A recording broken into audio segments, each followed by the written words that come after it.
Previous video, I shared with you how you can use Python to take a PDF that looks like this and just extract those key value pairs and end up with a nice little dictionary that looks like this. But what if we weren't so lucky? What if the PDF, once you've extracted that text, didn't have that nicely formatted key values to begin with? What if we still wanted to extract some of those, say we wanted let's take this actually. This is the sample that we're aiming for. So we'll call this one sample, do a little comment there in Python. This is what we're sort of aiming for, to be able to extract these keys and values from this text here. So all that information is in there, but it's just unstructured text. How can we use AI to do that? Now for this video, we are going to be using a locally run model. So we've installed Ollama. Make sure you go to ollama.com, hit that download button available for Mac, Linux, and Windows. And once you've done that, go across to models, because today we're going to be using quite a small model. We're going to be using Llama 3.2. It's a 3 billion parameter model. And the reason why I like using this model is that it supports tools, and tools are really useful for generating structured outputs and doing some really cool stuff with AI models. So for this one, we are just going to run Ollama run 3.2 in our terminal or command prompt, and that will make sure that model is installed. We're in a Jupyter notebook today running Python, and we're going to make sure we've got Ollama Python package installed as well. So pip install Ollama. If this is all completely new to you, I've got more videos on this topic. Feel free to leave a comment. Always happy to help. The reason why I like starting this way is I like to cheat and just grab this boilerplate code here, because now what we can do is we can actually go ahead and give ourselves a bit of space. We can go ahead and just run that. Oops, didn't mean to cut that one. Let's edit, undo. Oh no, I've lost it all. Okay, don't worry. So let's paste that in. Let's give ourselves a bit of space. Let's move this one down. And what we're going to do is we are actually going to go back and we're going to grab, I'm going to grab my unstructured text. I had that one handy. So that's our unstructured text there. And the goal is, and let's take out chat response. And the goal is, really simple. We are just going to try to recreate even just a couple of keys of this dictionary. And that will be really useful for us. So when we are running Ollama, it's pretty straightforward. What we can do is we can say chat, which comes from this import here, which I'll pop at the top. From Ollama import chat. We're saying chat, we're defining the model, which is Llama 3.2. You can actually define any model you've got installed. So 3.1, if you've got DeepSeek installed, you can run that one too. But we've got Llama 3.2 installed, and we've got Ollama running in the background. And all we're going to do here is have user role, and then we can give it any sort of prompt. And then we just press, where are we? We'll get rid of that one. We just press Shift Enter on that. And chat is not defined. Oh, that's my bad. Haven't run the first cell. Okay, Shift Enter, Shift Enter, Shift Enter. And that's going to prompt via Ollama, Llama 3.2 with why is the sky blue. Now we haven't got streaming turned on, so this is going to be running sort of in the background, generating all those tokens. And then, here's the output. This is a completely offline model, so no need for internet connection. And apart from electricity and your own computer costs, this is free to use. This one's running on my MacBook Air M2, but my advice is always, if you're unsure if a model will run on your machine, hit this drop down, start with a smaller model, and then work your way up until it either becomes too slow or just you're running out of RAM. Okay, so from here, how do we go ahead and create some of these structured outputs from this big body of text here? So what we're going to do is we're actually going to go ahead and we are going to be using basically structured outputs. And what that looks like is you can provide something called a format to Ollama. So to do that, what we're actually going to be using is we're going to be using Pydantic. So if you haven't seen Pydantic before, Pydantic's a fantastic tool in Python to be able to validate and convert basically JSON objects and making sure you're getting structured inputs and outputs. So what we're going to say is from Pydantic, we're going to import base model. Okay, Shift Enter on that. And then what we're going to do is we actually are going to define a class. Now, if you're not familiar with classes, this one's pretty straightforward. We've got to give it a name, and this is going to be how we're defining the attributes or properties of the different key value pairs. So we'll give this one a name because this is basically a business listing. So we'll call this something like, business insights model. And this one here is pretty straightforward. It's going to inherit from base class. And then just to get us started, what we'll do is we'll do a quick test. We'll just say something like we want the address. Okay, an address is going to be of type string, and that's it. That's all we've done. Why we do this is because what we want to get from this is what they call a JSON schema. So let me demonstrate what that looks like. So a JSON schema is basically looks like this. So I say business insights model, that's my class. And then I can say something as simple as .model JSON underscore schema.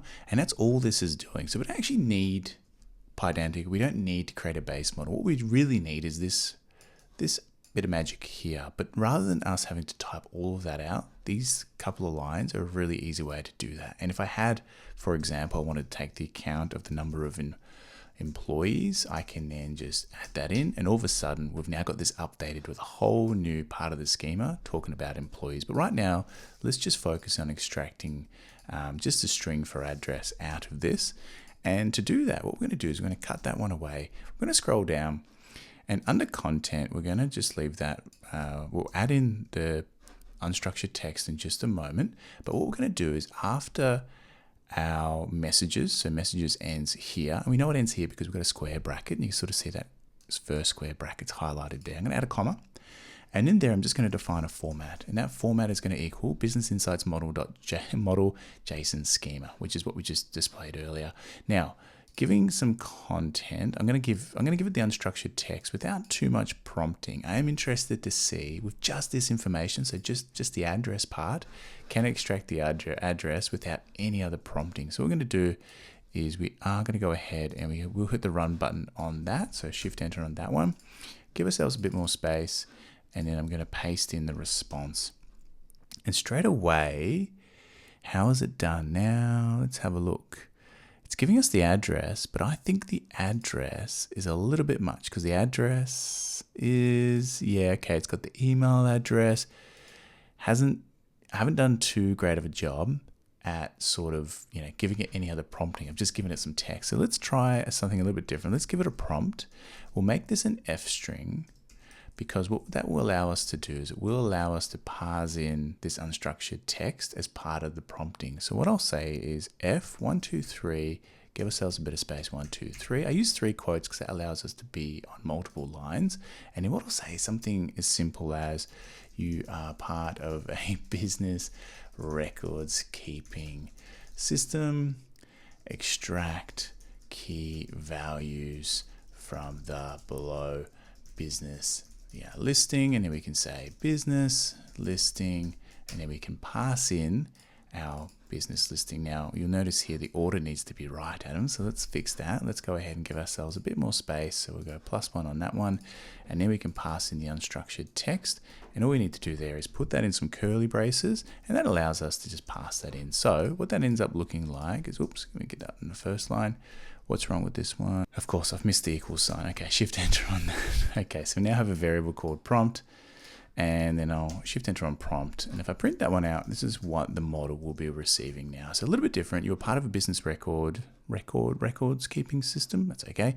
Extract key values from the below. Let's see if that improves it at all. And if not, we can prompt it a little bit. Yeah, straight away. That's awesome. So it's now got a bit of context, and we've now got the address. Let's see how well it would do with ABN. So what we can do is we can add in ABN. Now the ABN is an Australian business number, so the expectation is it is a number, so integer. And let's see if that runs. Let's see if it works. Let's have a look.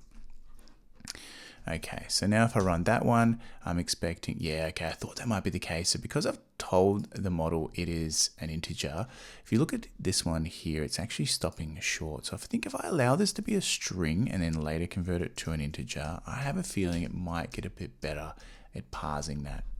Yeah, perfect. So I can get rid of the spaces later and parse it.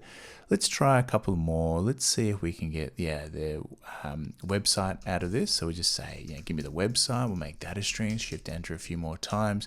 Can we get the website?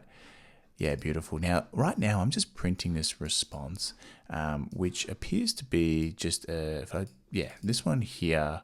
What we can also do, just quickly, we can actually go ahead and we can validate the model. And so to do that, what we can do is we can take our class business insights model, and that has a method called model validate underscore JSON. And what we can do is we can actually just pass in this one here, which is our response, which we've been looking at. And if we paste that one in there, shift enter on that, and that's now given us it's validated the model, and a couple of things we can do from here. So we can first of all say validated model is equal to that. So now what we have, I give us a bit more space, Okay, so now if I do this one, a couple of things. If I wrap this up in a dictionary like this, I now have a really nice dictionary. I can ask for different keys, ABN, that's all, not ABD, ABN, that sort of thing. And that's where I can obviously do my clean up and all the rest of it. What we can also do, which is kind of cool, is rather than wrap it up in a dictionary, we now have this. If you look at the type, this is really cool. So this is actually a business insights model type. And because that inherits from base model, we now have access to all of the attributes. So now I can just say something like, give me the ABN, and I've got access to the ABN right there, that easy. So this is really cool. I was expecting this video to be longer. I was expecting to run into more issues, but already I'm really loving how well, and remember, this is a 3 billion parameter model. So it's doing a really excellent job of extracting that information from, actually, I've just noticed something. This is so funny. I'm just having a look at this one here, kpmg.com. Is that the right website? Yeah, well, I guess it is. Okay, I'm happy with that. What else can we ask for? Actually, let's just ask for one more before we wrap up. I think this ICN gateway business number could be a tricky one. Let's see what it says in the text. So we are a registered business on the ICN gateway. Yeah, okay, let's try that one. Let's just go ICN business _ number. I'm going to try for an integer this time because I don't believe there's any spaces in those ones. So shift enter, shift enter, shift enter, shift enter, and a few more shift enters. And where are we? So yeah, ICN business number. Absolutely perfect. This is incredible. Like I've come from 15 years of data science, and doing this sort of stuff, getting values out of unstructured text, has always been so difficult. And yeah, even these smaller models have made getting this structured data so much easier. So if you can imagine, you've got thousands of these bodies of text. There's really rich information in there. If you structure up what you need and you tell these models that, hey, I'm only after formatted, this JSON schema, they do a wonderful job of validating the outputs. I could see a really bright future in data cleaning with AI. Look, if this video has been useful, please subscribe. Really, it does help the channel. And yeah, I'll catch you in the next tutorial.